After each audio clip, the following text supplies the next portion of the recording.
श्रीमन्महापूर्णकुलाब्धिचन्द्रं गोपालसूरीन्द्रतनूजरत्नं तत्प्राप्त वेदार्थयुगार्थबोधं श्रीश्रीनिवासगुरुम् आश्रयामः। वरददेशिककृपापात्रं वरवरमुनिकुलोद्भवम् आचार्यहृदयप्रवीणं वन्दे सम्पत्कुमारगुरुम्। श्रीशैलेशदयापात्रं धीपत्यादिगुणार्णवं यतीन्द्रप्रवणं वन्दे रम्यजामातरं मुनिम्। लक्ष्मीनाथसमारम्भां नाथयामुनमध्यमाम् अस्मदाचार्यपर्यन्तां वन्दे गुरुपरम्पराम्। यो नित्यमच्युतपदाम्बुजयुग्मरुग्म व्यामोगतस्तदितराणि तृणाय मेने अस्मद्गुरोर्भगवतोऽस्य दयैकसिन्धोः ராமானுஜஸ்ய சரணௌ சரணம் பிரபத்யே. சுயப்பிரதியான சர்வேஸ்வரன் கிருபையாலே வாரத்துல 2 நாள்கள் சத்விஷயங்களை எல்லாம் அனுபவித்து வருகிறோம். அப்பேற்பட்ட இன்றைய நன்னாள் உத்திர நட்சத்திரம். இன்றைய நன்னாள்ல தேவராஜ அஷ்டகம், தேவராஜ மங்கலம், இந்த 2 ஸ்லோகங்களுடைய அர்த்தத்தையும் தெரிஞ்சுக்கலாம், அதோட விசேஷார்த்தத்தையும் தெரிஞ்சுக்கலாம். அப்பேற்பட்ட அந்த அற்புதமான ஸ்லோகங்கள், அந்த ஸ்லோகங்களை வச்சுண்டு அந்த அர்த்த விசேஷங்களை எல்லாம் யதாமதி யதாவகாசம் தெரிவிக்கிறேன். ஆக ஸ்தோத்திரம்னு சொன்னா எம்பெருமானை போற்றி பாடுவது. அப்பேற்பட்ட அந்த ஸ்தோத்திரங்களிலே பூர்வாச்சாரியர்கள் ஆளவந்தார் தொடக்கமாக சதுஸ்லோகி என்று அந்த ஸ்தோத்திரம் ஆரம்பித்து மணவாள மாமுனி பரியந்தம் அதற்கு பின்புள்ளார்களும் பல்வேறு ஸ்தோத்திரங்களை அருளி செய்துள்ளனர். அப்பேற்பட்ட அந்த ஸ்தோத்திரங்கள் எல்லாம் இந்த உபயவேதாந்த சம்பிரதாயத்தை நமக்கு தெளிவாக எடுத்து காட்டுகிற ஒரு கைவிளக்கு போல் அமைந்துள்ளது. ஆழ்வார்கள் சீர்சுக்தி, அதிலே சொல்லப்பட்ட விசேஷார்த்தங்கள், வேதாந்தத்திலே சொல்லப்பட்ட விசேஷார்த்தங்கள், இப்படி இந்த எம்பெருமானார் தரிசனத்துக்கு, நம்மாழ்வாரையே பிரபன்ன ஜன கூடஸ்தரா கொண்ட அந்த தரிசனத்துக்கு ஆழ்வார் பதின்மர் அருளி செய்த அந்த திவ்ய திருவாக்குகளை எல்லாம் சேர்த்து கோர்த்து இப்படி சம்பிரதாயத்தங்களை எல்லாம் பொதிந்து சுருக்கமாக ஸ்தோத்திர வடிவிலே நமக்கு பூர்வர்கள் அருளி செய்துள்ளனர். பல்வேறு ஸ்தோத்திரங்களை எல்லாம் நாம் பயின்று வருகிறோம், அனுபவித்து வருகிறோம். அதுல முக்கியமானது இந்த தேவராஜ அஷ்டகம்ங்கிற ஸ்தோத்திரம். இப்பேற்பட்ட தேவாதி தேவனாக, ஹஸ்திகிரி ஈசனாக, அந்த அத்திகிரி மலை மேலே அந்த எம்பெருமான் நமக்கெல்லாம் சேவை சாதிக்கிறான். அப்பேற்பட்ட அந்த எம்பெருமான் ஹஸ்திகிரின்னு சொன்னாலோ, காஞ்சின்னு சொன்னாலோ, திருக்கட்சின்னு சொன்னாலோ, தியாக மண்டபம் என்று சொன்னாலோ நமக்கு நினைவுக்கு வருவது அந்த ஸ்ரீவல்லபனான அந்த தேவ பெருமாள், அந்த பெருந்தேவி தாயார். அதோட கூட திருக்கட்சி நம்பிகள். அந்த திருக்கட்சி நம்பிகள் ஆளவந்தாருடைய சிஷ்யர். இப்படி காஞ்சிபுரம்னு சொன்னாலே திருக்கட்சி நம்பிகள் தான் நமக்கு நினைவுக்கு வருகிறார். இதனால் காஞ்சிபுரத்தில் இருக்கிற தேவ பெருமாளோடு வார்த்தாலாபம், அவரோடு பேசிக்கொண்டு அற்புதமாக அந்த ஆலவட்ட கைங்கரியம் சொல்லக்கூடிய பால வியஜன சேவை, திரு ஆலவட்ட கைங்கரியம், விசிறி வீசுதல், அந்த கைங்கரியத்தை எல்லாம் செய்து கொண்டு வந்தவர் தான் இந்த திருக்கட்சி நம்பிகள். அதனால பனிப்பூவும் ஆலவட்டமும் அப்படிங்கிற சூத்திரத்துல வருகின்ற காலத்துல இந்த தியாக மண்டபத்துக்கே ஏத்தம் கொடுத்து அப்பேற்பட்ட திரு ஆலவட்ட கைங்கரியம் பண்ண திருக்கட்சி நம்பிகளை வைதிக உத்தமரான, முனிகளுக்கெல்லாம் முனியான, எதிராஜரான பகவத் ராமானுஜரே ஒரு ஆச்சாரியனாக ஆதரித்து போந்தார் என்பது நம்ம சம்பிரதாயம். அப்பேற்பட்ட அந்த பரம காருணிகரான ஆளவந்தாருடைய திருவடிகளையே ஆசிரயித்து ஆச்சாரியனே மனதினால் நினைத்து கொண்டு ஸ்ரீ காஞ்சிக்கு எழுந்தருளி தேவப்பெருமாளுக்கு அந்தரங்கராயிருந்தார். அந்தரங்கராய் இருந்து கொண்டு அந்த ஆலவட்ட கைங்கரியத்தை எல்லாம் செய்து கொண்டு வந்தார். அந்த எம்பெருமானே பிரணதார்த்திகரன். அப்பேற்பட்ட அந்த எம்பெருமான் துயரங்களை, துன்பங்களை போக்கக்கூடிய அந்த பிரணதார்த்திகரனாக அந்த எம்பெருமான் சேவை சாதிக்கிறான். அப்பேற்பட்ட அந்த பிரணதார்த்திகரனான எம்பெருமானுக்கு தம் ஆர்த்தியெல்லாம் தீர அவனோடு சம்ஸ்லேஷித்து அந்த அனுபவத்தையே பரிவாகமாக கொண்டு அந்த அனுபவம் பெருக்கெடுத்து ஓடுகிறது. எப்படி வெள்ளப்பெருக்கு எப்படி எடுக்குமோ அதே மாதிரி வெள்ளப்பெருக்கு எடுத்து ஓடினால் ஆற்றும் இருகரையும் தாண்டி கொண்டு ஓடும். அப்படி அவருக்கு அந்த அந்த எம்பெருமானுடைய அந்த திவ்ய சௌந்தரியத்தில் ஈடுபட்டார். அதை மானச அனுபவமாக மட்டுமல்லாமல் சாட்சாத்கரித்தார். அப்பேற்பட்ட அவர் விசிஷ்டாத்வைதமான 6 அர்த்தங்களை அந்த எம்பெருமான் திருவாய் மலர்ந்தருள அந்த திருவாக்குகளை எல்லாம் தன் செவியிலே கேட்டு மகிழ்ந்தவர். அப்பேற்பட்ட அந்த திருக்கச்சி நம்பிகள் ஆளவந்தாருக்கு ஞானபுத்திரராய் இருந்து அவருடைய விசேஷ கடாட்சத்துக்கு பாத்திராய் இருந்த அந்த எம்பெருமானாருக்கு அந்த அர்த்தங்களை எல்லாம் எடுத்து சொன்னவர். ஆளவந்தாருக்கு நேரே சிஷ்யனாக இல்லாட்டாலும் ஒரு ஏகலவ்யன் போலே அந்த எம்பெருமானார் இருந்து வந்தார். அப்பேற்பட்ட அந்த ஆளவந்தாருடைய அந்த சிஷ்யராக ஏகலவனான அந்த எம்பெருமானாருக்கு அந்த 6 வார்த்தைகளை எல்லாம் கேட்டு அந்த அர்த்தங்களை எல்லாம் அருளி செய்து அவருக்கு ரகசியாச்சாரியராய் இருந்து வந்தார். முதல்ல திருக்கச்சி நம்பிகள் தான் எம்பெருமானாருக்கு 6 வார்த்தைகளை கேட்டு 6 வார்த்தைகளை பெற்று தேவப்பெருமானிடம் 6 வார்த்தைகளை பெற்று பகவத் ராமானுஜருக்கு உபதேசித்தார். ததுக்தி மாத்திரம்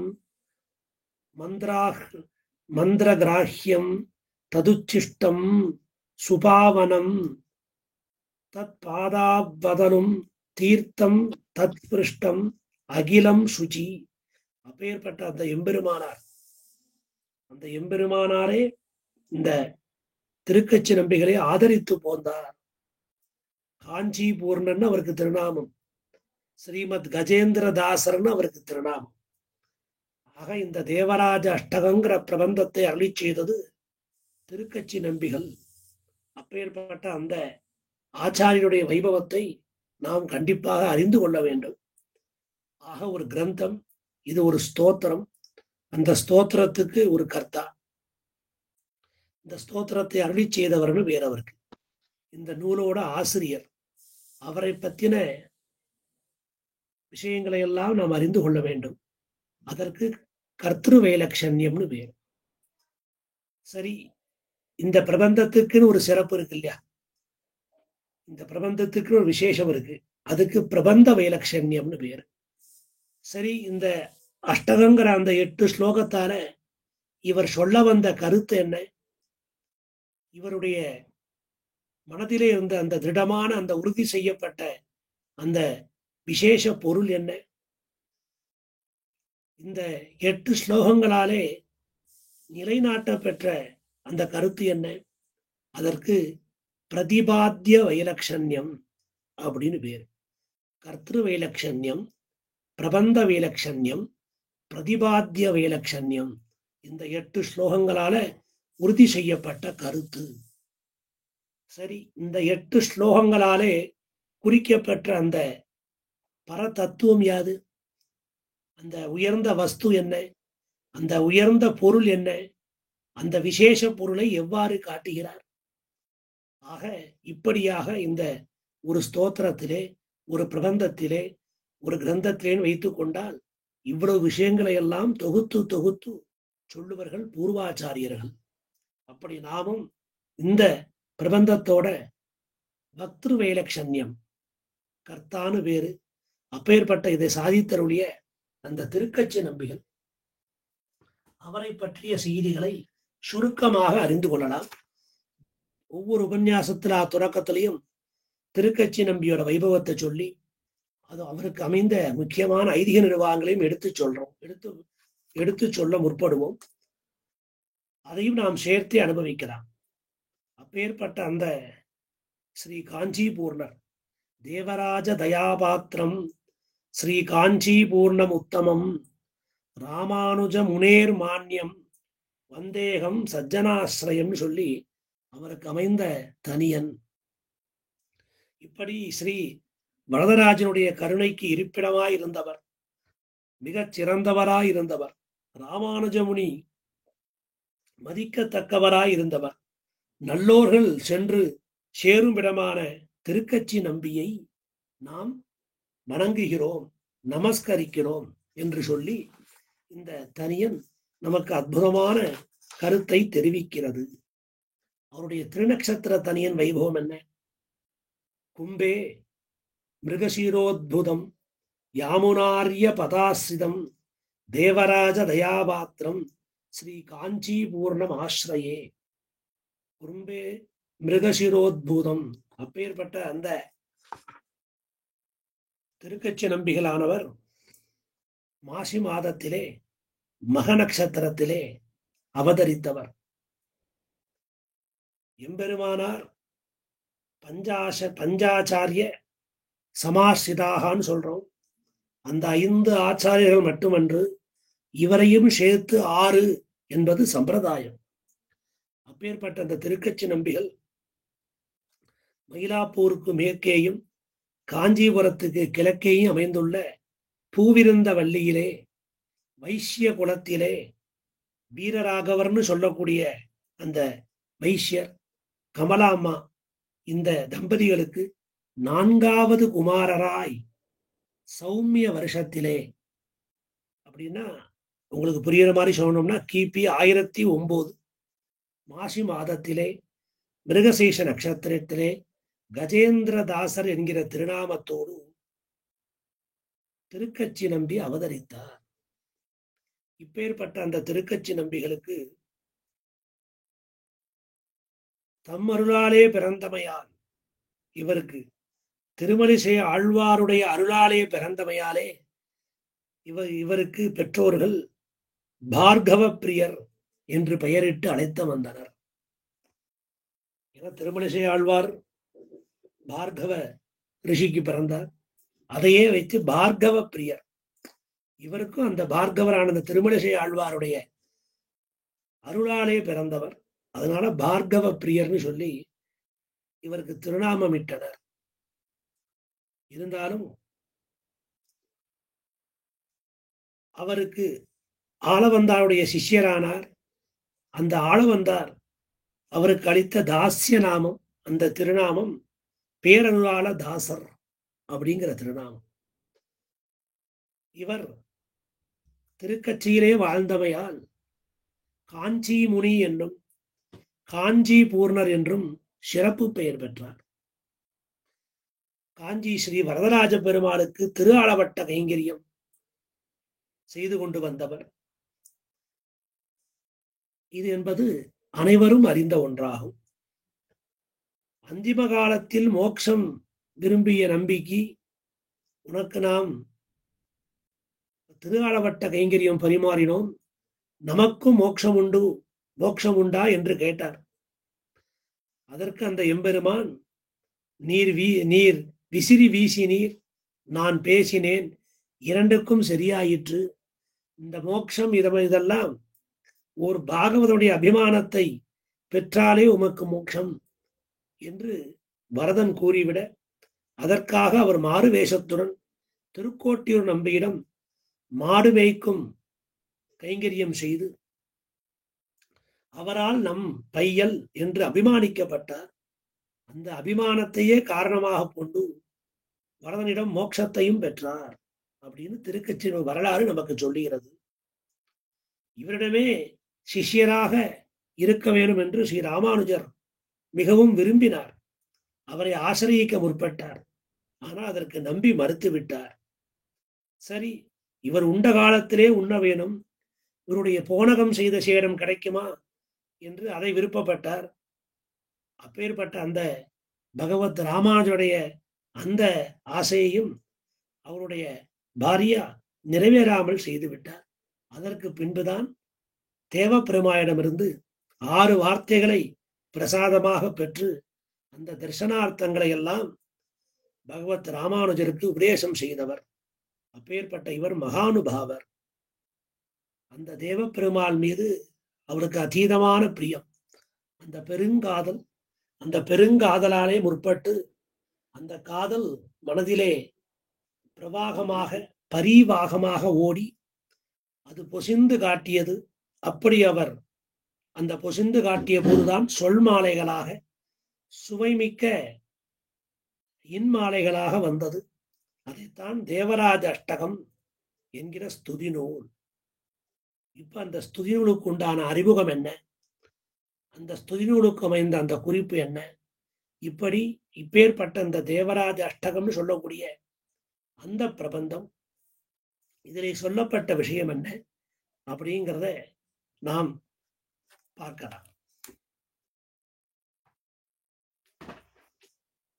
இப்படி தாமும் வாழ்ந்து தமரும் வாழும்படி ஆளவந்தார் சதுஸ்லோகி என்கிற பிரபந்தத்தையும் ஸ்தோத்திரத்னம் என்கிற பிரபந்தத்தையும் அருளி செய்தார்.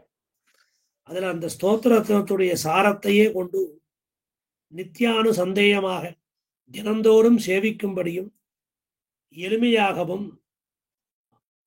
அற்புதமாகவும் சர்வ வர்ணர்களுக்கும் பெண்களும் பேதைகளும் புரிந்து கொள்ளும்படி இந்த தேவராஜ அஷ்டகம் என்கிற ஸ்தோத்திரத்தை அருளி செய்தார் ஸ்ரீ காஞ்சி பூர்ணரான ஸ்ரீ காஞ்சி முனியான திருக்கச்சி நம்பிகள்.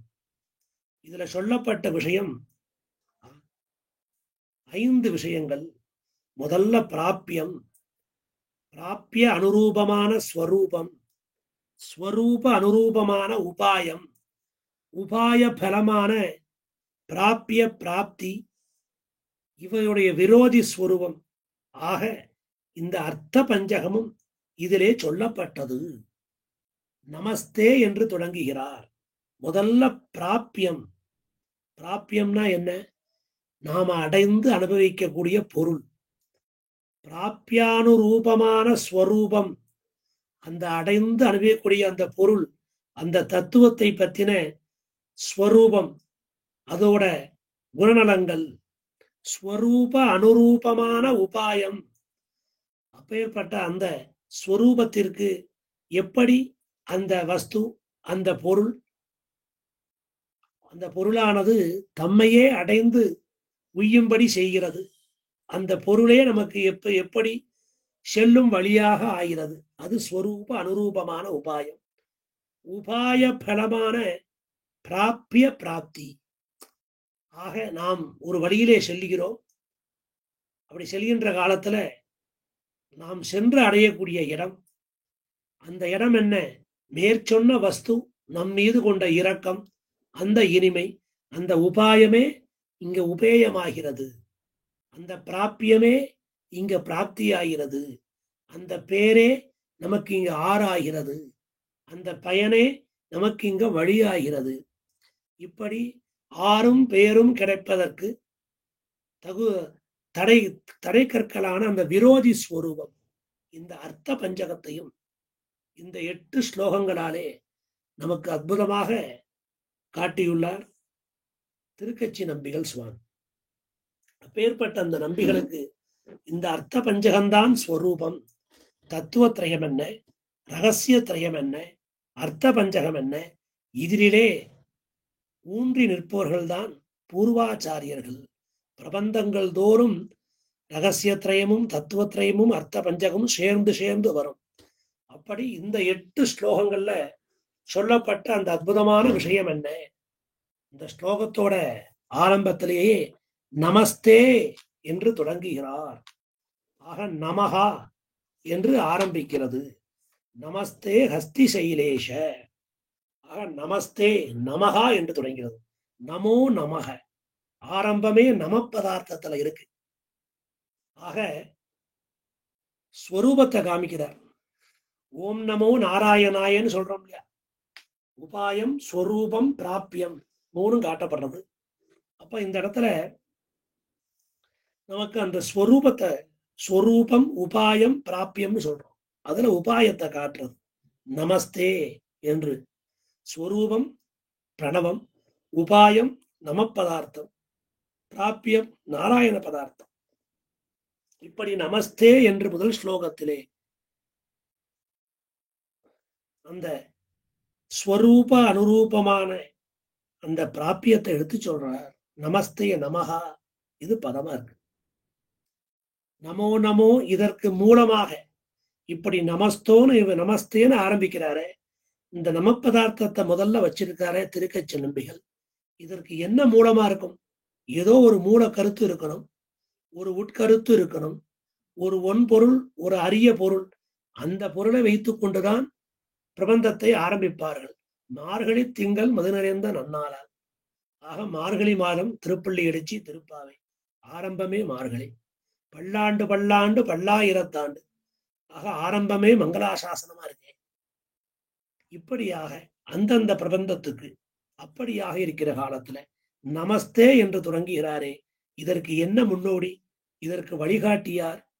நமோ நமோ வாங் மனசாதி பூமையே, நமோ நமோ வாங் மனசைக பூமையே, நமோ நமோ நந்த மகாவிபூதையே, நமோ நமோ நந்த தயைக சிந்தவே. இது ஆளவந்தார் ஸ்தோத்திரத்துல 21வது ஸ்லோகம்.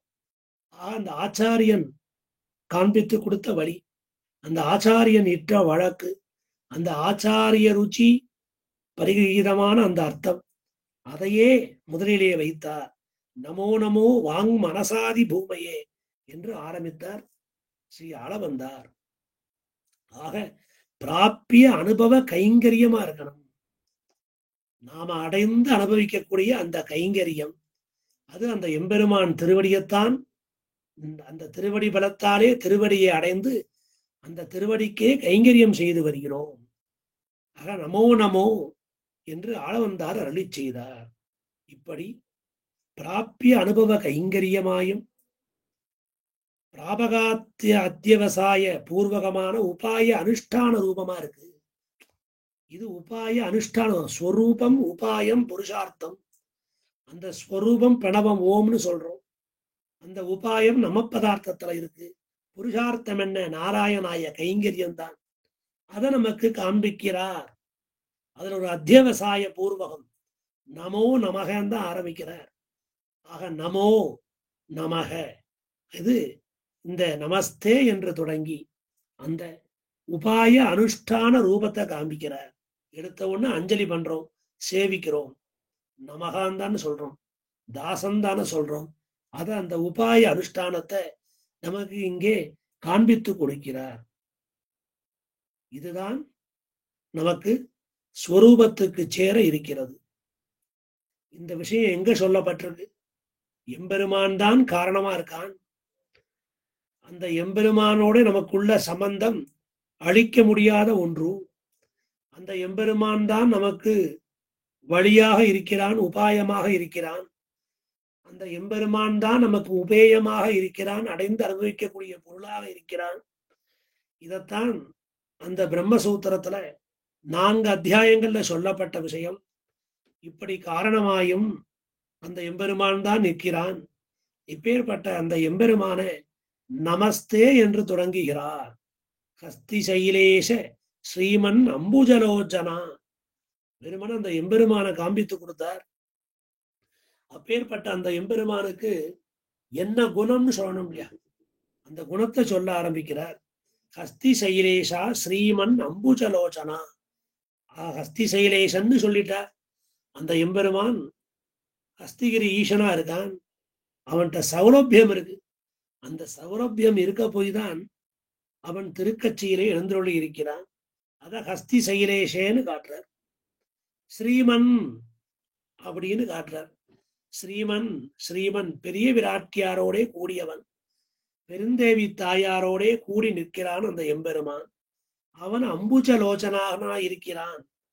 அதனால அந்த ஹஸ்தி சைலேஷன் சொன்னதுனால சௌலபியத்தை சொன்னதாகவும், ஸ்ரீமன்னு சொன்னார் அதனுடைய சௌசீல்யத்தை சொன்னதாகவும், அம்புஜலோச்சன என்று அந்த எம்பெருமானுடைய வாத்சல்யத்தை சொல்றார், வாத்சல்ய குணத்தை சொல்றார். அப்பேற்பட்ட அவர் பிரணதார்த்திகர, பிரணதார்த்திகரா என்று அழைக்கிறார், அச்சுதா என்று அழைக்கிறார். அதனால பரத்துவமும் சொல்லப்பட்டது. அப்பேற்பட்ட அந்த எம்பெருமானுடைய அச்சுதான்னு சொன்னதுனால அந்த சௌந்தரியங்களும் அந்த திவ்ய வடிவங்களும் அவனை விட்டு பிரிக்க இயலாத ஒன்று என்று இதிலே சொல்லப்பட்டது. சரணம், அந்த அந்த பதத்தையும் அப்படியே வைக்கிறார், சரணம். ஆக இந்த முதல் ஸ்லோகத்துல இந்த அற்புதமான கருத்துக்களை எல்லாம் அந்த சம்பிரதாயத்துக்கு சேர அந்த அர்த்த பஞ்சகத்தையும் எடுத்துரைப்பதாக முன்னோர்கள் சாதிப்பார்கள். இப்படி சௌரபியங்கள் அடைய அந்த எம்பெருமான் விளங்குகிறான். அது மட்டுமன்று, ஹஸ்தி சைரேஷன்னு சொல்றார். அதனால ஈசித்ருத்துவம் காட்டப்பட்டது. அந்த சர்வேஸ்வரத்துவம், தேவர்க்கெல்லாம் தேவாவோ அப்படின்னு சொல்லுவதை போல எம்பெருமான் தேவாதி ராஜனாக நிற்கிறான். அந்த சர்வேஸ்வரத்தையும் கூட்டிக் கொண்டு அந்த எம்பெருமானே சர்வ காரணமாகவும் இருக்கிறான். அனைத்திற்கும் அந்த எம்பெருமான் தான் காரணமாக இருக்கிறான். அதையும் அஸ்தி சைலேஷ ஈஷ என்கிற சப்தத்தாலே காட்டுகிறார். ஸ்ரீமன் அம்புஜலோச்சன, இப்படி அந்த ஸ்ரீயோடே கூடி இருக்கின்ற காலத்துல ஒரு காலமும் நமக்கும் அவனுக்கும் உண்டான அழிக்க முடியாத ஒரு உறவு அது காட்டப்படுகிறது. அப்புறம் சரணம்னு சொல்றார், அதுல உபாயத்துவம் சொல்லப்படுகிறது. பிரணதார்த்திகர அச்சுதான்னு சொல்றார், அதுல நித்திய ஐஸ்வர்யம் காட்டப்பட்டது. இப்பேற்பட்ட அந்த எம்பெருமானுக்கு உபாயம் உபேயம், அவருடைய ஜெகத்காரணத்துவம், எல்லா கல்யாண குணங்களும் அவனுக்கு உண்டு, அதையும் எடுத்து காட்டுகிறார். இதை அவருக்கு உபதேசித்தது யார்? எந்த ஸ்லோகத்திலே இது காட்டப்பட்டது? வாங் மனசாதி பூமையேன்னு சொன்னாரு. அப்பேற்பட்ட அந்த பிராப்பிய தேசம் என்ன, அந்த விசிஷ்டமான பரத்துவத்தை சொல்றார். வாங் மனசாதி பூமையே, அப்பேற்பட்ட அந்த எம்பெருமான் நமோ நமோ வாங் மனசாதி பூமையே, அந்த பரத்துவத்தை கொண்டாடினார், ஆள வந்தார். அந்த பரத்துவத்தை அந்த ஹஸ்திகரி ஈசன், அந்த தேவ பெருமாளே இந்த திருக்கச்சி நம்பிகளுக்கு காட்டினார். வாங் மனசைக பூமையே, உபாயபூத அர்ச்சாவதாதி தேச விசிஷ்டமான சௌரபியம், வெறுமன பரத்துவத்துவம். நான் வைகுண்டநாதன் மட்டுமல்ல, அயோக்கியரான இந்த லோகத்தார் எல்லாம் வணங்கும்படி அர்ச்சா வடிவிலே சேவை சாதிக்கிறான் திருக்கட்சியிலே. அதைத்தான் வாங் மனசைக பூமையே. ஆக எம்பெருமான் உபாயமாக இருக்கிறான். பிரபத்தி பண்ணுவதற்கும் சரணாகதி பண்ணுவதற்கும் இந்த அர்ச்சை ரொம்ப எளிதா இருக்கு. அந்த தேச விசிஷ்டமான அந்த சௌலபியம் வேற எங்க நம்ம போய் இனிமேல் ராமகிருஷ்ணாத அவதாரங்களை சேவிக்க முடியுமோ? முடியாது. அந்தராத்மாக இருக்கிறான் எம்பெருமான், அந்தர்யாமியாக.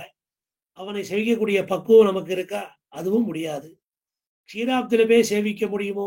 அதுவும் நமக்கு நடக்காது. பாலாளி நீ கிடக்கும் பண்பை யான் கேட்டேயும் சொல்லிட்டார் நம்ம ஆழ்வார். இப்ப வைகுண்டத்துக்கு போக முடியுமான்னா அதுவும் இல்லை. அப்போ ஒரு தேச விசேஷம் வேணும். அந்த தேசம் விசிஷ்டமா இருக்கணும். அந்த தேசம் திருக்கட்சி. அங்க இருக்கிற அந்த வரதராஜ பெருமாள், அதைத்தான் வாங் மனசைக பூமையே அனந்த மகாவிபூதையே. அப்பேற்பட்ட அந்த எம்பெருமான் தான் காரணத்துவத்தோடு இருக்கிறான். அவன்தான் இந்த லோகத்துக்கெல்லாம் காரணமாக விளங்குகிறான். சர்வ காரணத்துவம். அப்பேற்பட்ட அந்த எம்பெருமான் அவன் சரீரி, நான் அவனுக்கு சரீரமாக இருக்கிறேன்னு சொல்லக்கூடிய அந்த சரீர ஆத்ம பாவம். நான் அவன் பிரகாரி, நான் எம்பெருமானுக்கு பிரகாரமாக இருக்கிறேன். அவன் என்னில் வேறுபட்டவனாக இருக்கிறான். இருந்தாலும் நான் அவனுக்கு கைங்கரியம் செய்யக்கூடியவனாக இருக்கிறேன். இந்த சரீர ஆத்ம பாவம், அதையும் இந்த அனந்த மகா விபூதிங்கிற சப்தம் அற்புதமாக நமக்கு காட்டுகிறது. அனந்த தயைக சொந்தவே, அப்பேற்பட்ட அந்த எம்பெருமான் பெரிய குணக்கடலாக இருக்கிறான். கல்யாண குணக்கடல் அவன்கிட்ட நிரம்பி இருக்கு. அதனால தயைங்கிற அந்த குணம் இருக்கே, அது மேலோங்கி அவன்கிட்ட நிற்கிறது. அவனே தயா சிந்துவாக இருக்கிறான். அப்பேற்பட்ட அந்த கிருபா சமுத்திரம், அப்பேற்பட்ட அந்த கருணை கடல், அப்படியே எம்பெருமானுடைய அந்த இரக்க குணம் இருக்கே, அது பெரும் சமுத்திரம் போல விருந்து பறந்து கிடைக்கிறது. அதனால சகல விரோதிகளையும் நீக்கி கொடுக்கிறான். இப்படியே இந்த ஆளவந்தாருடைய அந்த சந்தையின் பொருள், அந்த ஆளவந்தார்த்த அடிபணிஞ்சு கேட்ட அர்த்தம், அந்த அர்த்தத்தையே திருக்கச்சி நம்பிகள் அருளி செய்தார், அருளி செய்ய தொடங்குகிறார் இந்த 8 ஸ்லோகத்தால. ஆக அந்த முதல் ஸ்லோகத்துல எம்பெருமான் தான் எல்லாம் காமிச்சிட்டார். எம்பெருமான் தான் ஜெகத்காரணத்துவமா இருக்கான். அப்பேற்பட்ட அந்த எம்பெருமானுக்குத்தான் பரத்துவம் இருக்கு. அப்பேற்பட்ட அந்த எம்பெருமான் தான் நமக்கு உபாயமாக அச்சா வடிவில இங்கே எழுந்தருளி இருக்கிறான். அப்பேற்பட்ட அந்த எம்பெருமான் தான் நம்மை ரட்சிக்க காத்து கொண்டிருக்கிறான். ஆக சௌரபியம், அதனால ஜெகத் காரணத்துவம், அந்த சௌரபியம், அந்த சௌசீல்யம் எல்லாம் எம்பெருமான்ட்ட மேலோங்கி நிற்கிறது. அதனால அந்த பிராப்பிய உபாய விரோதி நிராகாரம் அதையும் பார்த்திக்கிறார். என்னுடைய உன்னை வந்து அடைய என்னென்ன தடைகள் இருக்கோ அதையெல்லாம் நீக்கி கொடு அப்படின்னு சொல்லி அபராத சகசிரபாஜனம், அந்த 48வது ஸ்லோகம். அபராத சகசிரபாஜனம் பதிதம் பீம பவார்ணவோதரே அகதிம் சரணாகதம் ஹரே கிருபயா கேவலம் ஆத்மசாத்குரு. அந்த ஸ்லோகார்த்தத்தை தான் மேற்கொண்டு 7 ஸ்லோகத்தாலே அற்புதமாக நமக்கு எடுத்து காட்டுகிறார் திருக்கச்சி நம்பிகள். இப்படி இந்த ஸ்தோத்திர ரத்னத்துடைய ஒரு சுருக்கமாக அந்த 8 ஸ்லோகங்கள், அதுல ஜெகதாம்பதே என்று முதலில் அவருடைய கடாட்சத்தை தான் காட்டுறார். அகில ஜெகத் சுவாமின்னு சொன்னார், அஸ்மத் சுவாமின் அந்த கத்தியத்துல எம்பெருமானார் அத நமக்கு சொன்னார். அதே போல இவரும் அஸ்மத் சுவாமின்னு பிரார்த்திக்கிறார். சீதலைஹி அபிஷிஞ்சமாம் அப்படின்னு முடிவுல பிரார்த்திக்கிறார். இப்படி இந்த கடாட்சங்களுக்கெல்லாம் அந்த எம்பெருமானுடைய திருவருளுக்கு, அந்த திருநோக்கிற்கு பாத்திரமாக நிற்கிறார். அதுல ஆக்கிஞ்சன்யம் அனன்ய கதித்துவம் ரெண்டைத்தையுமே வெளியிடுகிறார் இந்த ஸ்லோகங்கள்ல. இதத்தான் ந தர்ம நிஷ்டோஸ்மி நச்சாத்மவேதி ந பக்திமான் சரணாரவிந்த அகிஞ்சனோ அனன்யகதிகி சரண்ய தொத்பாத மூலம் சரணம் பிரபத்யே என்று ஆளவந்தார் அந்த ஸ்தோத்திரத்தின காட்டிய முறையிலேயே இந்த திருக்கச்சி நம்பிகளும் இந்த 7 ஸ்லோகங்களால அந்த விஷயத்தை நமக்கெல்லாம் காட்டுகிறார். இப்படியாக இந்த எம்பெருமான் அந்த தேவராஜ தயோசிந்தோ என்று அந்த பிரபன்ன அதிகாரமும் அவ அப்பேற்பட்ட அந்த எம்பெருமான் அந்த தயையே கூடியவனாக இருக்கிறான். அப்பேற்பட்ட அந்த எம்பெருமான் அந்த இடத்துல எப்படி ஆள வந்தார், அமர்யாதகா க்ஷுத்ரஹா என்று அந்த நைச்சி அனுசந்தானம் பண்ணாரோ அதே வழியில இந்த திருக்கச்சி நம்பிகளும் நைச்சி அனுசந்தானம் பண்ணுகிறார். இப்படியாக அந்த ஸ்தோத்திரத்துல முக்கியமாக சொல்லப்பட்ட நமோ நமோ அந்த ஸ்லோகமாகட்டும், நதர்ம நிஷ்டோஸ்மிங்கிற ஸ்லோகமாகட்டும், அபராத சகசிரபாஜனங்கிற ஸ்லோகம், அமர்யாதகாங்கிற அந்த ஸ்லோகம், இந்த 4 ஸ்லோகங்கள் எப்படி அந்த ஸ்தோத்திரத்துக்கு ஒரு சதுஸ்லோகி போலே ஸ்தோத்திர ரத்னத்துக்குள்ளேயே பொறுக்கி எடுத்த விலை உயர்ந்த 4 ரத்னங்கள் போலே விளங்குகிறதோ, அந்த 4 ரத்னங்களுடைய வெளிப்பாடுதான் இந்த திருக்கச்சி நம்பிகள் நமக்கு அருளி செய்த இந்த 8 ஸ்லோகங்கள். அந்த சதுஸ்லோகிக்கு அந்த ஸ்தோத்திரத்துக்குள்ள அற்புதமான எல்லா ரத்னங்கள் தான். அதற்குள்ள மிக ஒளி வீசக்கூடிய மெருகேற்றப்பட்ட உயர்ந்த ரத்னங்கள் 4.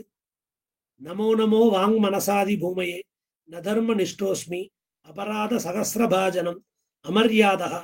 அந்த 4 சதுஸ்லோகி, அந்த 4 சதுஸ்லோகிக்கு அந்த ஒளி பொருந்தி அந்த ரத்னமான அந்த 4 சதுஸ்லோகி அதோட பிரதிபலிப்புல வந்ததுதான் இந்த ஒரு அஷ்டஸ்லோகி தேவராஜ அஷ்டகம்னு சொல்லக்கூடிய திருக்கச்சி நம்பிகள் நமக்கு கொடுத்த அந்த அந்த அஷ்டஸ்லோகி.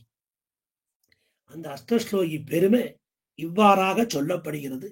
இப்போ தனியன்ல தொடங்கி ஒவ்வொரு ஸ்லோகமாக யதாமதி அரியன அர்த்தத்தை பார்த்து கொண்டே வருகிறோம். இப்போ தனியன் சேவிக்கணும். ஸ்ரீமத் காஞ்சி முனிம் வந்தே கமலாபதி நந்தனம் வரதாங்கிரி சதாசங்க ரசாயன பராயணம். ஸ்ரீமத் காஞ்சி முனிம் அப்படின்னு தனியன் தொடங்க பெற்றது. இது திருக்கச்சி நம்பியைத்தான் குறிக்கிறது. முனி முனிங்கிற சப்தம் மனநசீலகா முனிகின்னு சொல்றோம். இப்படி நாள்தோறும் ஒவ்வொரு க்ஷணமுமே அந்த தேவாதி தேவனே சித்தத்துல கொண்டு மனதில் அவனை சிந்தித்து கொண்டு நாள் தவறாது அவருக்கு திருஆலவட்ட கைங்கரியம் பண்ணி கொண்டு வருகிறார். அதனால அவரை முனின்னு கொண்டாடுறோம். ஆக முனின்னு இங்கு சொன்னா அந்த சந்நியாச ஆசிரமத்தை சொல்லலை. ஆக இங்க முனி சப்தம் இப்பேற்பட்ட அந்த மனநசீலகா முனி, இவரை முனின்னு சொல்லலாமா? இவர் அந்த வர்ணத்துக்குள்ள வராரா? இவருக்கு அந்த ஆசிரமம் உண்டா அப்படின்னு கேட்டா இவருக்கு பிரம்ம வித்தியர் அதிகாரம் இருக்கா? இது போன்ற பல கேள்விகள் வரும். ஸ்ரீமத் காஞ்சி முனின்னு சொல்லிட்டமே, யாமுன முனின்னு சொல்லலாம், நாதமுனின்னு சொல்லலாம், ராமானுஜ முனின்னு சொல்லலாம், மணவாள மாமுனி என்று சொல்லலாம். இப்படி இந்த முனி சப்தம் சொல்றதுக்கு அந்த பிரம்ம வித்தியில ஒரு அதிகாரம் இருக்கணுமே அப்படின்னு கேட்டா இவாளுக்கெல்லாம் மோட்ச அதிகாரம் உண்டு. எப்படி அந்த சிரமணின்னு சொல்லக்கூடிய அந்த சபரியானவள் பூர்வ ஜென்மத்தில் நடந்த அந்த விற்த்தாந்தத்தாலையும் ஒரு பெரிய யோகி அந்த மகரிஷியினுடைய அந்த அனுகிரகத்தாலையும் அந்த பகவத் அனுகிரகத்தாலையும் அவள் ஒரு அக்னியை மூட்டிக்கொண்டு அதிலே இச்சையோடு இறங்கி ராமனுக்கு பண்ண வேண்டிய, ஸ்ரீராமனுக்கு செய்ய வேண்டிய அந்த கைங்கரியங்கள் எல்லாம் செய்துவிட்டு அந்த அக்னியில தன்னைத்தானே சேர்த்து கொண்டாள். அப்படி அவளுக்கு ஒரு பிரம்ம வித்யை, அப்படி அவளுக்கு ஒரு பிரம்ம ஞானம், அப்படி அவருக்கு ஒரு வந்து சேர்ந்தது. அதே போல இங்க முனின்னு சொல்றமே, இவருக்கும் பிரம்ம வித்யை உண்டு, பிரம்ம ஞானம் உண்டு, பிராமணியமும் உண்டு, பாண்டித்யமும் உண்டு. அதனால இந்த முனின்னு இவரை சொல்றதுல ஒரு தட்டும் நமக்கு இல்லை. அந்த மௌனமாகிற அந்த முடிவு, அந்த பிரம்ம வித்தை இவரிடத்திலே உண்டு. அதனால்தான் எம்பெருமான் இவரோடு பேசிக்கொண்டிருந்தான். ஆக ஞானி துவாத்மைவ மேமதம் என்று சொன்னது போல இந்த திருக்கச்சி நம்பிகளுக்கு முனித்துவமும் உண்டு. அதனால்தான் இந்த திருக்கச்சி நம்பிகள் சேர்ந்து வந்தாலும் எப்படி அந்த வர்ணாசிரமத்துக்கு உட்பட்டு இவருக்கு எல்லா பெருமைகளும் இருந்தாலும் எம்பெருமானாருடைய அந்த கிரகத்திலே அவர் இல்லாத போதே அமுது செய்துவிட்டு வந்தார். இருவரும் சந்தித்துக் கொள்ளவில்லை. அதற்கு பின்பு இந்த திருக்கச்செம்பனுடைய அந்த போனகம் செய்த சேடம், அவருடைய உச்சிஷ்டம் எம்பெருமானாருக்கு கிடைக்கவில்லை. எத்தனை பெருமை தனக்கு இருந்தாலும் தான் அவருக்கு ஆச்சாரியராக முடியாது. அவருக்கு தகுந்தவரை அஸ்மத் ஆச்சாரியரான ஆள வந்தாரே நியமிப்பார் என்று அந்த நைச்ச அனுசந்தானத்தோடு இருந்தவர்தான் இந்த காஞ்சி முனிகள். அதனால இந்த முனி சப்தத்தால் அவருக்கு சொல்லப்பட்டது அந்த சாட்சாத்காரம், அந்த ஆச்சாரியனுடைய அருள். அதனால இவரை காஞ்சி முனிம் வந்தே என்று சொல்ல தட்டில்லை என்று பூர்வாச்சாரியர்கள் நமக்கு காண்பித்துள்ளார்கள். கமலாபதி நந்தனம், அந்த சுயப்பதியான எம்பெருமானுடைய திருநாமத்தை உடையவரான திருத்தகப்பனாரை உள்ளவர்னு பேர். கமலாபதி, கமலாபதி, ரமாபதி, சீதாபதி, லக்ஷ்மிபதி, ஸ்ரீயப்பதி என்று சொல்லுகிறோம். இப்படி ஸ்ரீவைஷ்ணவத்துல இது ஒரு பிரகாரம். அதனால கமலாபதி நந்தனம். அந்த அவருடைய தாயார் பெயர் கமலை. அந்த கமலையுடைய பதி தகப்பனார், அந்த தகப்பனார் பெயர். அப்பேற்பட்ட அந்த தகப்பனாரை உள்ளவர் என்று அர்த்தம். அந்த திருக்கச்சி நம்பிகள் உயர்ந்த வைசிய குடியில பிறந்திருந்தாலும் தன்னுடைய செல்வத்தையும் தரத்தையும் எல்லாம் தியஜித்து அதை தியாகம் செய்து அனவரதம் தேவாதி ராஜனுடைய கைங்கரியத்திலே ஈடுபட்டவர். அதனால இவருக்கு கமலாபதி நந்தனம். அந்த கமலாபதினு சொன்னா இவருடைய திருத்தந்தையார குறிக்கிறது. எல்லோருக்கும் எம்பெருமான் தான் லோகபர்த்த, எல்லோருக்கும் எம்பெருமான் தான் தாயும் தந்தையுமாக இருக்கிறான். மாதா நாராயணகா பிதா நாராயணகா. இருந்தாலும் இவருடைய தந்தையார் பெயரை கொண்டு சொல்லலாம். ஆனால் இவருக்கு தாயும் தந்தையுமாக இருந்தது அந்த பெருந்தேவி தாயாருடைய அந்த மணாளன் தேவப்பெருமாள் வரதராஜ பெருமாள் தான். இப்படி கமலாபதி நந்தனம், கமலைக்கும் அவருக்கும் பிறந்தவர் அந்த கமலாபதி. அப்பேற்பட்ட இவர் அந்த கமலாபதி, அவருடைய தாய் பெயர் கமலை, அந்த கமலைக்கு பதியான வீரராகவர், அந்த இருவருக்கும் பிறந்தவர் நந்தனம். வரதாங்கிரி, அந்த தேவப்பெருமாவுடைய திருவடி தாமரைகளே வியாமோகம் கொண்டவர். அந்த அந்த கைங்கரியத்திலே மிகவும் ஈடுபாட்டோடு இருந்தவர், அந்தரங்க கைங்கரிய பரராக இருந்தவர். அதனால அந்த வரதாங்கிரி சதாசங்க ரசாயனம், அந்த சேவையிலேயே முழுக்க நின்றவர். சதாசங்க ரசாயனம், சேர்ந்து இருந்தவர், திருவடி தாமரைகளையே கைங்கரியம் செய்து கொண்டு வாழ்ந்தவர். அத்தை ஒரு க்ஷணமாத்திரம் கூட விட்டு பிரியாதவர். இப்படி பராயணர், ரசாயன பராயணர், அந்த சுவையிலேயே இருந்தவர். உண்ணும் சோறு பருகு நீர் தின்னும் வெத்தலையும் எல்லாம் தேவப்பெருமாள் திருவடிகளே ஆயிற்று என்று இருந்தவர். அப்பேற்பட்ட அவர் அந்த திருக்கச்சி நம்பிகள், அவருடைய பெருமைகளை எல்லாம் இந்த ஸ்லோகத்துல நாம பார்த்தோம். இது போல மற்றொரு ஸ்லோகம் இருக்கு, அதுவும் திருக்கச்சியுடைய பெருமைகளை எல்லாம் வெளிப்படுத்துகிறது. தேவராஜ தயாபாத்திரம் ஸ்ரீ காஞ்சிபூர்ணமுத்தமம் ராமானுஜ முனேர்மான்யம் வந்தேகம் சஜ்ஜனாஸ்ரயம். அப்பேற்பட்ட இந்த இரண்டாவது தனியன், இதை முதலியாண்டான் அருளி செய்ததாக சொல்லுவார்கள். இப்படி எம்பெருமானுடைய விசேஷ கடாட்சத்துக்கு பாத்திரராய் இருந்த அந்த ஏற்றம், அந்த வைபவம் இந்த தேவராஜ தயாபாத்திரம் என்கிற சொல்லாலே சொல்லப்படுகிறது. எப்படி ஜாயமானம் ஹி புருஷம் யம் பஷ்யேது மதுசூதனஹா சாத்விக சது விக்ஞேயா சவை மோக்ஷார்த்த சிந்தகா. இது ஒரு அற்புதமான ஸ்லோகம், ஒரு பிரமாணம். ஜென்ம வைஷ்ணவராக இருந்து சாத்வீகா கிரேசரா இருந்து கொண்டு திரிவர்க்க சிந்தனையை அடக்கி அபவர்க்கமான மோக்ஷைக சிந்தனையிலே ஈடுபடக்கூடியவர். ஜாயமானம் ஹி புருஷம் எம் பஷ்யேது மதுசூதனா, ஜாயமான காலகடாட்சம். அப்படி கர்ப்பத்திலே இருந்து ஒருவனை கடாட்சிக்கின்றான் அந்த எம்பெருமான் பரம்பொருள் ஸ்ரீமன் நாராயணன். அப்பேற்பட்ட அவன்தான் பரம சாத்விகராய், அந்த மோட்ச சாஸ்திரத்தை நன்றாக அறிந்தவராய், அந்த மோட்ச சிந்தனையிலேயே இருக்கக்கூடியவர்.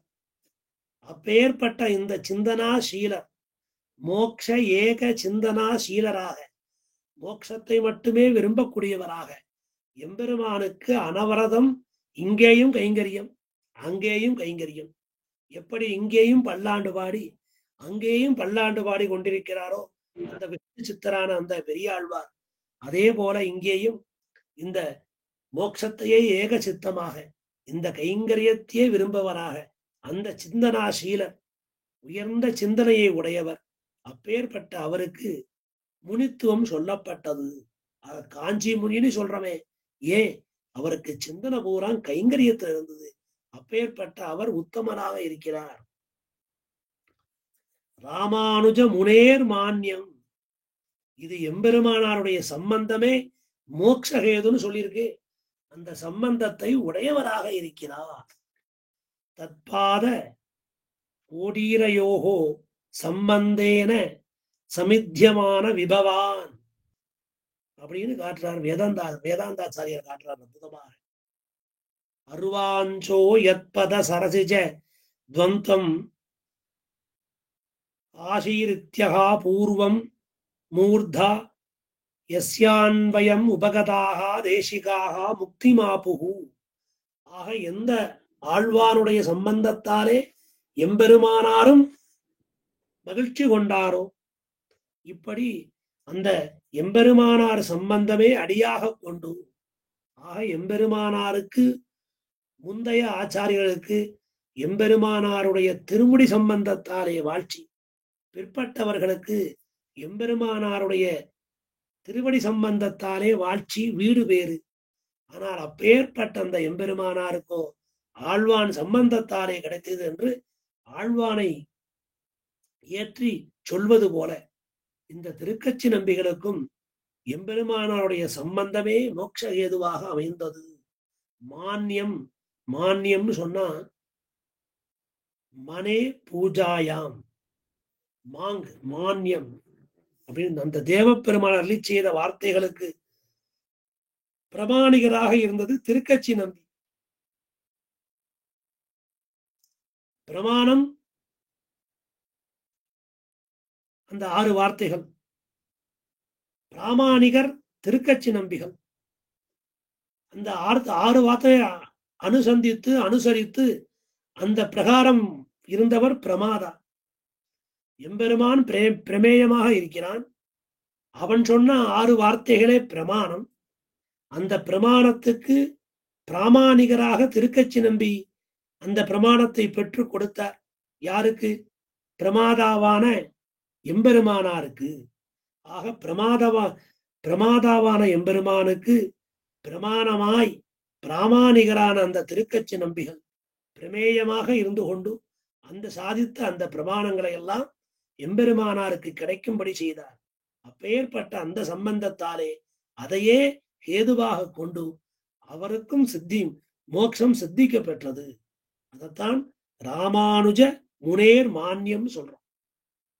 சஜ்ஜனாஸ்ரயம் வந்தே அகம், அப்பேற்பட்டவரை வணங்குகிறேன். வந்தேகம், வந்தே நான் வணங்குகிறேன், நமஸ்கரிக்கிறேன்னு அர்த்தம். வந்தேன்னு சொன்னான்.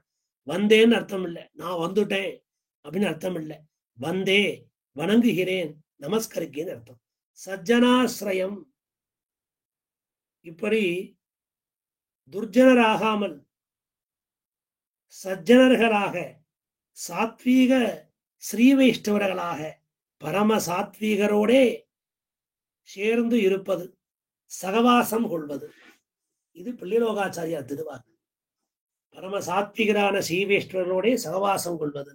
அப்படி சஜ்ஜனாசிரயம், என்றும் எங்கும் துர்ஜனர்களுக்கு ஆசிரியமாகாமல் சாத்விக ஸ்ரீ விஷ்ணுவான திருமால் அடியவர்களுக்கே திண்மையோடு இருந்தமையை காட்டுகிறது.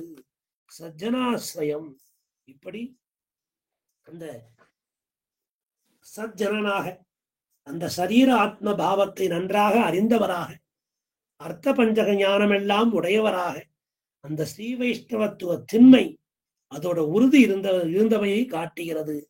வந்தே அகம் சஜ்ஜனாசிரயம், பரம சாத்விகராக இருக்கிறார். அந்த ஸ்ரீ வைஷ்ணவத்துவம் எல்லாம் பொருந்து இருக்கு. தேவராஜருடைய தயைக்கு பாத்திரமாக இருக்கிறார். ஒரு முனியை போலே மோட்ச ஏக சிந்தனையாய் கைங்கரியத்தையே எப்போதும் சிந்தித்துக் கொண்டிருக்கிறார். ராமானுஜ முனேர் மான்யம், அந்த எம்பெருமானாரோடு நேரே சம்பந்தம் பெற்றவராக இருக்கிறார். அப்பேற்பட்ட அந்த திருக்கச்சி நம்பிகளை வணங்குகிறேன், வந்தே துதிக்கிறேன் அர்த்தம். அகம், வந்தே அகம்னு சொல்றோம். இப்படி இருக்கிற நான் இந்த இருள் தருமா ஞானத்தே அமர்யாதகா க்ஷூத்ரகா எல்லா பாவியும் நான் இருக்கனே. அப்பேற்பட்ட என்னையும் துதிக்கும்படி செய்தார் அந்த திருக்கச்சி நம்பி. அவர் ஒரு மகானாக இருக்கிறார். அரியனுக்கு ஒரு யோகியதையும் இல்லை. அந்த எம்பெருமானாருடைய அருளாலே நானும் அவரை வணங்கும்படி அந்த திருக்கச்சி நம்பியுடைய அனுகிரகம் இருக்கு. அது வந்தேகம் என்று காட்டுகிறார்.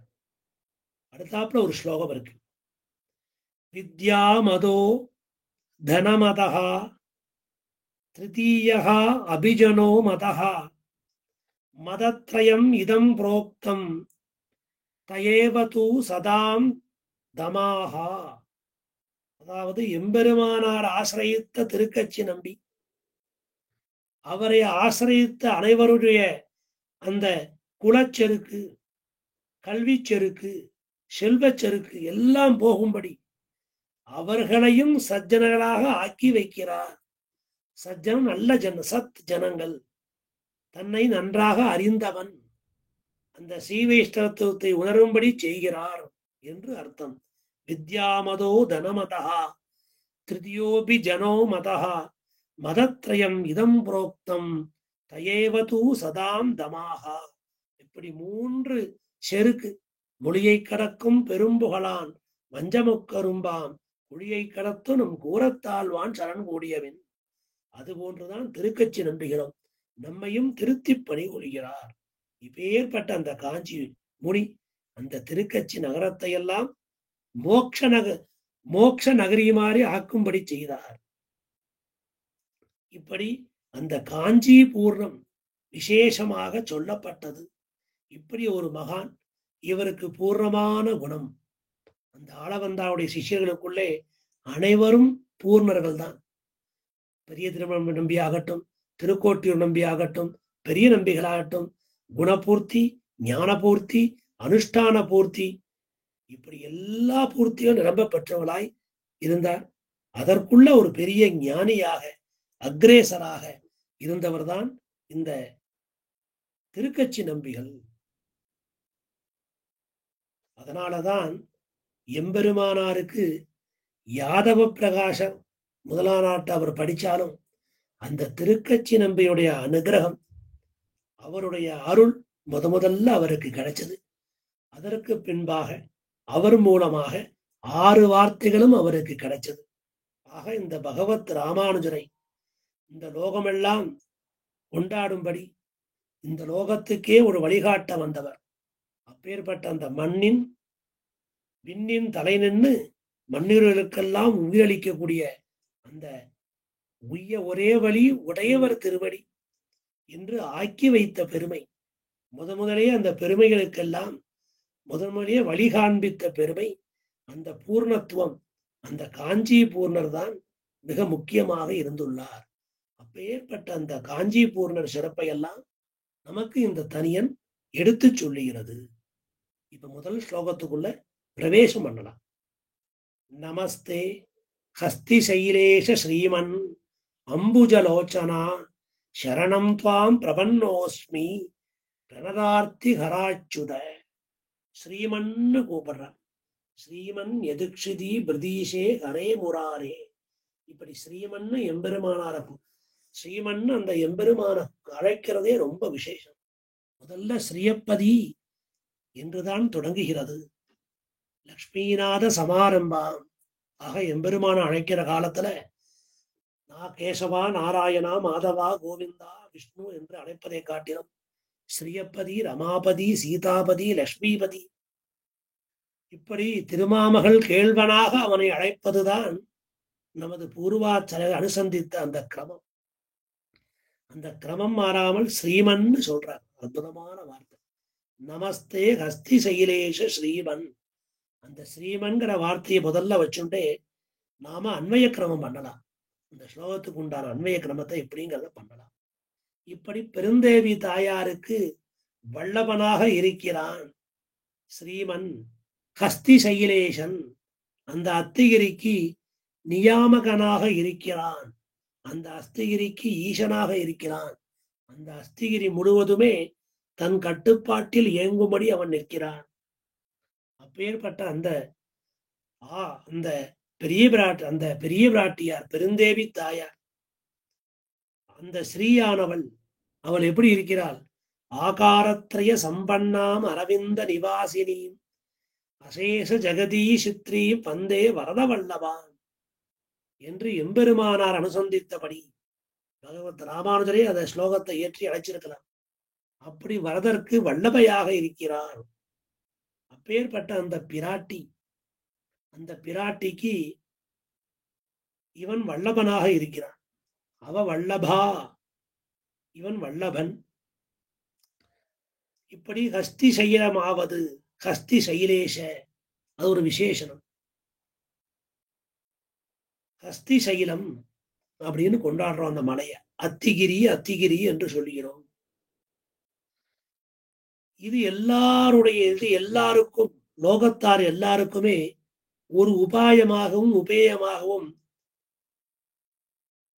அவதரித்த எம்பெருமானுடைய இந்த அர்ச்சாவதாரத்துக்கு சேர்ந்தபடி அமைந்த ஒரு சிறிய திருமலை. வடக்கு திருமலைன்னு திருவேங்கடத்துக்கு ஏத்தம், தெற்கு திருமலைன்னு சொல்லி திருமாலின் சோலைமலைக்கு ஏத்தம். அப்படி இந்த ஹஸ்தி சைலத்துக்கு, இந்த அத்திகிரிக்கு ஏத்தம் என்ன? எம்பெருமானே உபாயமாகவும் உபேயமாகவும் நிற்கிறான். அந்த பெருந்தேவி தாயாரோட கூடி நிற்கிறான். அப்பேற்பட்ட இந்த ஒரு சிறிய மலை, இதுவும் திருமலைதான். ஏற முடியாத ஒரு பெரிய திருமலை அல்ல இது, ஹஸ்தி. இப்படி அந்த ஹஸ்திகிரி ஈசனாக அனைவரும் ஏறி சேவிக்கும்படி, சுலபமாக அனைவரும் ஏறி சேவிக்கும்படி அங்கே எம்பெருமான் நிற்கிறான். இப்படி ஹஸ்தி ஹஸ்தின்னு சொன்னா ஒரு பெரிய ஆணைன்னு அர்த்தம். அதான் ஹஸ்தி கிரின்னு சொல்றோம், கரிகிரின்னு சொல்றோம். ஒரு ஆனை மாதிரி இருக்கு அந்த மலை. அதையே கருத்தில் கொண்டுதான் ஸ்ரீ ஆளவந்தார் திருக்கச்சி நம்பிகளுக்கு கஜேந்திர தாசங்க திருநாமத்தை இட்டார். கஜேந்திர தாசர். அந்த கஜேந்திரன் சொன்னா ஒரு பெரிய ஆனை. அதே போல இந்த ஹஸ்திகிரி ஈசனுக்கு ரொம்ப அபிமானியாக திகழ்ந்தவர் திருக்கச்சி நம்பிகள். அதைத்தான் கஜேந்திர தாசர் அப்படிங்கிற இந்த ஹஸ்திகிரி ஈசன், இந்த அத்திகிரிய மனசுல வச்சுட்டுதான் ஸ்ரீ ஆளவந்தார் திருக்கச்சி நம்பிகளுக்கு கஜேந்திர தாசங்க திருநாமத்தை இட்டருளினார். இப்படி மோட்ச ஜென்மமான கஜேந்திர ஆழ்வான் படியையும் நினைத்திரே அப்படின்னு சொல்லலாம். எப்படி கஜேந்திர ஆழ்வானுக்கு உடனே மோட்சமோ, அந்த சது நாகவர ஸ்ரீமான்னு சொல்லக்கூடிய அவர் ஸ்ரீமான் ஆனாரும், அதே போல இந்த திருக்கச்சி நம்பிகளும், பார்கவ பிரியர்னு சொல்லக்கூடிய திருக்கச்சி நம்பிகளும் அந்த கஜேந்திர தாசரை போல அதுவே ஞான ஜென்மமாகி அதுவே அவருக்கு கடைசி ஜென்மமாயிற்று. அதனால இந்த கஜேந்திர ஆழ்வான் அந்த நாகவர ஸ்ரீமானையும் மனசுல கிடைச்சுட்டார். அப்பேற்பட்ட இந்த திருக்கச்சி நம்பிகளும் ஒரு ஸ்ரீமான் தான், ஒரு கைங்கரிய ஸ்ரீமான் தான். அதை மனசுல வச்சுட்டுதான் அவர் கஜேந்திர தாசருங்கிற திருநாமம். இப்படி ஹஸ்தி சைலம் அந்த எம்பெருமானுக்கு ஒரு உபாவம். அந்த ஹஸ்தி சைலத்திலே அந்த எம்பெருமான் உபாயமாக உபேயமாக அந்த அர்ச்சாவதாரத்துக்கு சேர்ந்தபடி அந்த சிறிய திருமலையிலே எழுந்தருளி இருக்கிறான். அப்பேற்பட்ட அந்த எம்பெருமானுக்கு நித்திய கைங்கரியத்திலே ஈடுபட்டவர் தான் இந்த கஜேந்திர தாசர். இப்படி ஹஸ்தி சைலத்தை வச்சுண்டே அந்த திருக்கச்சி பெருமையும் சேர்ந்து சொல்லப்படுகிறது. அடுத்த இது அம்புஜலோச்சனா. இப்படி அரவிந்த நிவாசியாக பத்மப்பிரியே பத்மினி பத்மகஸ்தே பத்மாலயே பத்மதலாய தாட்சின்னு சொல்றோம். அப்பேற்பட்ட அந்த அரவிந்த நிவாசினியும் அந்த பெருந்தேவி தாயார், அவளுக்கு ஆசனமாக இருப்பது திருத்தாமரை. அந்த திருத்தாமரை அந்த உருவத்தையே தன் கண்மலர்களில் கொண்டவன் அம்புஜலோச்சனன், புண்டரீகாட்சன், செந்தாமரை கண்ணன், இப்படி வேணா சொல்லலாம். இப்படி தாமரை போன்றே அழகான திருக்கண்கள். தாமரை போலேன்னு சொன்னதுனால அதை தாமரையா நினைச்சுக்க கூடாது, ஒரு உபமானத்துக்கு சொன்னது, அவ்வளவுதான். அந்த அழகான திருக்கண்கள் இரண்டையும் உடைய அந்த புண்டரீகாட்சன். இப்படி இந்த புண்டரீகாட்சத்துவத்தை முதல்ல ஏன் சொல்கிறார்கள் என்றால், நீள் நெடு நோக்கு, அந்த எம்பெருமானுடைய நீள் நெடு நோக்கு, அந்த ஜாயமான கால கடாட்சம்தான் இத்தனை ஜென்மம் கழித்த பின்பு அந்த ஆளவந்தார் திருவடி தாமரைகளை காண்பித்து கொடுத்து அந்த பார்கவ பிரியரை, அவரை காஞ்சி பூர்ணர் ஸ்ரீ காஞ்சி முனி கஜேந்திர தாசராக்கி அந்த ஆலவட்டத்தை கையில கொடுத்து வீசும்படி செய்தது. அது எம்பெருமானுடைய ஜாயமான கால கடாட்சம். அந்த கடாட்சம், அந்த நீள் நெடு நோக்கு, அது அந்த திருக்கண்களுடைய பார்வை. அந்த பார்வையாலே அந்த எம்பெருமானுடைய கடாட்சத்துக்கு ஆட்பட்டு இந்த ஜென்மத்துல இப்பேற்பட்ட பேறு பெற்றவர் தான் திருக்கச்சி நம்பிகள். அந்த காட்டவே எம்பெருமான் கண்டான். இது எல்லாம் எம்பெருமான் காட்டி கொடுத்து வச்சார் திருக்கச்சி நம்பிகளுக்கு.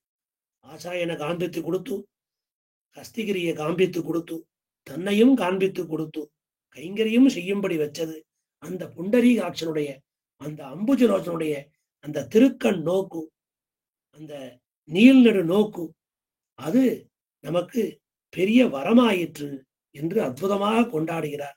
அது அம்புஜலோச்சனா என்கிற அந்த சப்தத்தை இட்டு அற்புதமாக கொண்டாடுகிறார். அதனால அந்த நீள் நெடு நோக்கு, அந்த தாமரை கந்தனுடைய கண் பெரும் நோக்கு, அந்த திருமாமகள் கேளுடைய அந்த பெரும் நோக்கு அந்த திருக்கச்சி நம்பிகளுக்கு கிடைத்தது. அப்பேற்பட்ட அந்த திருவருளையும் குருவருளையும் கொண்டுதான் இந்த தேவராஜ அஷ்டகத்தை நமக்கெல்லாம் தேனும் பாலும் கண்டும் அவனும் ஒத்ததாக நமக்கு கொடுத்துள்ளார். நாம் அதை அனுபவித்து வருகிறோம். அப்பேற்பட்ட அந்த எம்பெருமானுடைய நீள் நோக்கு நமக்கெல்லாம் கிடைத்து நாமும் கைங்கரியத்திலே ஈடுபாடு கொண்டு அந்த ஹஸ்திகிரி அந்த சிந்தனையோட, தேவப்பெருமாள் சிந்தனையோட, அந்த திருவடி தாமரை அந்த இணையடிகளையும் அந்த திருக்கண் நோக்கினையும் கண்ணாலும் வாயாலும் மனதாலும் பருகி கொண்டிருப்போம். மேற்கொண்டு சரணம் துவாம் பிரபன்னோஸ்மி பிரணதார்த்திகரன்னு சொல்ல போறார். அடுத்த சப்தத்தை பிரணதார்த்திகரா அச்சுதான்னு சொல்ல போறார். இன்னைக்கு இந்த அம்புஜரோஜனுடைய அந்த செந்தாமரை கண்ணனுடைய திருக்கண் நோக்கிலே நாம் இருப்போம். அடுத்த உபன்யாசத்துல அந்த பிரணதார்த்திகரன்னு சொல்லக்கூடிய நம்மளுடைய ஆர்த்தியெல்லாம் தீர, நம்முடைய துயரமெல்லாம் தீரும்படி என்ன செய்தாருங்கிறத அடுத்த உபன்யாசத்துல அனுபவிக்கலாம். இப்போ இந்த உபன்யாசத்துக்கு இதோட பூர்த்தி செய்து அந்த ஹத்திகிரி மேல இருக்க அந்த கண்ணன் அந்த அவருடைய திருவடி தாமரைகளுக்கு பல்லாண்டு பாடி, திருக்கச்சி நம்பியுடைய திருவடி தாமரைகளுக்கு பல்லாண்டு பாடி அற்புதமான இந்த அஷ்டகம், இந்த அஷ்டகத்தை சந்தையாகவும் பயின்று இதோட அர்த்தத்தையும் ஓரளவுக்கு அடியன் எடுத்து சொல்ல அதையும் பொறுமையோடு செவிமடித்த உங்கள் திருவடி தாமரைகளுக்கும் பல்லாண்டு பாடி ஆழ்வார் எம்பெருமானார் ஜீயர் திருவடிகளே சரணம் என்று சொல்லி அமைகிறேன். ஸ்ரீமதே ராமானுஜாய நமக. அஸ்மத் ஆச்சாரியன் திருவடிகளே சரணம். ஸ்ரீ ஸ்ரீனிவாச மகாகுரவே நமக.